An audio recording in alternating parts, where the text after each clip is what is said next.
The Materials Science and Technology Society of Nigeria (MSN), in collaboration with National Agency for Science and Engineering Infrastructure (NASENI) and Raw Materials Research and Development Council (RMRDC), has organized her annual conference and workshop tagged NIMACAN 2022. The conference, with the theme Materials for Sustainable Agricultural and Industrial Development, aims to look at the growing multifunctional role of agriculture in food security and as a source of industrial raw materials, among others. Viewer Television's Jennifer Okolo completes the report. The African continent is making significant headway in modernizing her agricultural sector through wise application of material science and technology.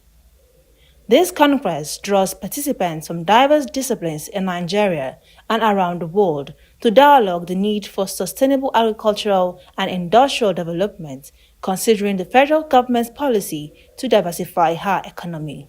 The policy, Nigerian policy, federal government is trying to, diversify its economy from oil-based to non-oil-based sector, and in this non-oil-based sector, with emphasis on agriculture, because food security is great for any nation to move forward to develop.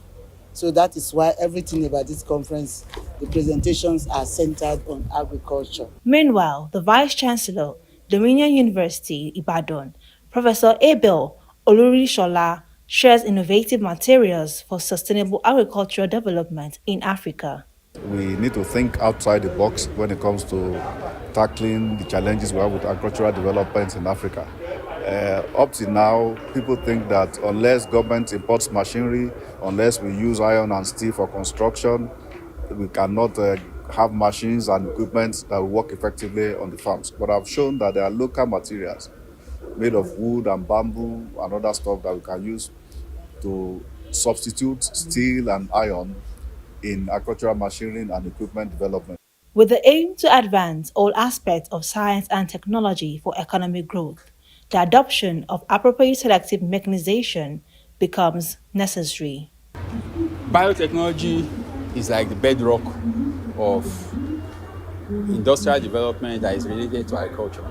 We are teaching these things in university, but we are not putting the relevance of the teaching that we are doing to industrial practice, because the industries are few. Looking at the team, I believe participants will learn that there are a lot of materials out there that can be used in developing the agricultural sector, developing the industries, materials that can be used there. And I also expect that at the end of this conference, many other people who didn't know that they have a lot of things to learn from this society will key in. Agriculture is one of the most important activities in Africa, providing employment and as well contributing 30 to 60% of gross domestic product. Jennifer Okolo, Viewer Television News, Abuja.